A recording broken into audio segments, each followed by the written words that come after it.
This time I'd like to yield 5 minutes to my colleague from Texas, a member of the Intelligence Committee, Mr. Thornberry. Gentleman from Texas is recognized for 5 minutes.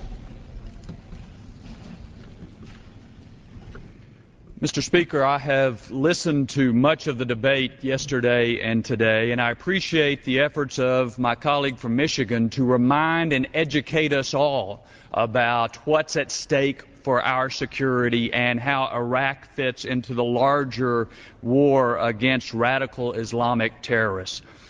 That is serious work. Unfortunately, this resolution is not serious work. I believe we have to start by asking a basic, essential question. Why are we doing this? What is the purpose of this resolution? What good will come from passing it? I cannot find an acceptable answer. The struggle in Iraq and the larger war against radical Islamic terrorists is, in my view, the preeminent national security issue facing our country. It is important for Congress to devote serious, meaningful attention to it.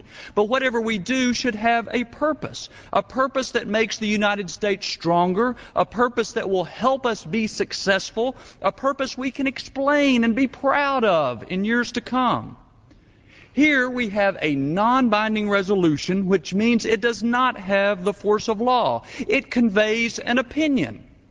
Now, we do that from time to time. We congratulate a sports team. We express concern about curing a disease. We pat somebody on the back. We do express opinions. What is the opinion in this resolution? It is that we support the troops, but we do not support their mission.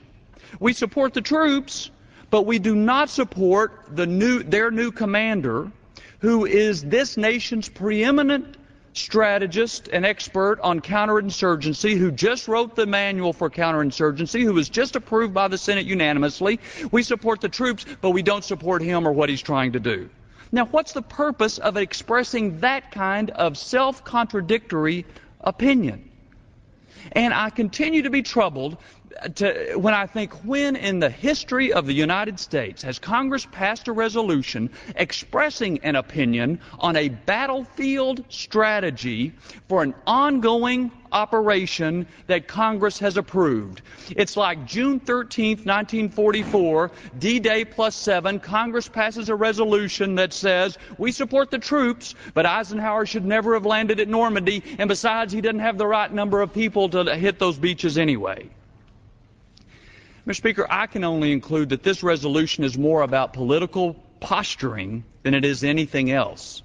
And I think every American ought to be saddened and disappointed by it. We have a spectacle going on in this country where a group of people running for president try to outdo one another to see who can be the most against our involvement in Iraq. Now we come and add to that spectacle with a non-binding, contradictory resolution. Just put yourself in the shoes of those men and women going into battle in Baghdad. Does this resolution encourage you or discourage you? Put yourself in the shoes of those people who do not want stability in Iraq, our adversaries. Does this resolution encourage you or discourage you? Put yourself in the shoes of those families like Ms. Granger just visited, or the Britt family in Wheeler, Texas, the Doss family in Amarillo, Texas, who have lost their sons in this effort. Does this resolution encourage you or does it discourage you? Who is helped by this resolution? Mr. Speaker, I do not want to be misunderstood. Mistakes have clearly been made with regard to our involvement in Iraq, and members should be part of a serious study to learn from them. There are a good many questions that need to be asked, and there is very good reason for skepticism that this new strategy is really going to work.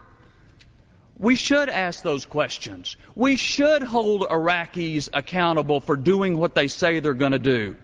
I know there are some people who say we don't need to ask any more questions. They've already made up their mind. They're ready to vote to leave today. Fine, let's vote on that. It's a serious vote with consequences. And people that vote that way ought to be ready to shoulder the responsibility for the consequences that come from that sort of vote. But this resolution is not serious. It's just political posturing, pure and simple. Mr. Speaker, this struggle is going to require the best of us for years and possibly decades to come. It will require that we put aside the political temptations to get a momentary partisan advantage. It requires that we do our constitutional duty, not to be a rubber stamp to any administration, but to be an independent branch of government committed to serious, thoughtful work to prevail over these radical Islamic terrorists and protect our people. We're going to have to bring the full array of national assets. Yes, our military, but also our diplomats and our foreign assistants and our ideas and our ideals. All of that is going to have to be at our best. But it's going to require the best of us, too. And we are not giving our best with this resolution. Hopefully we can do better.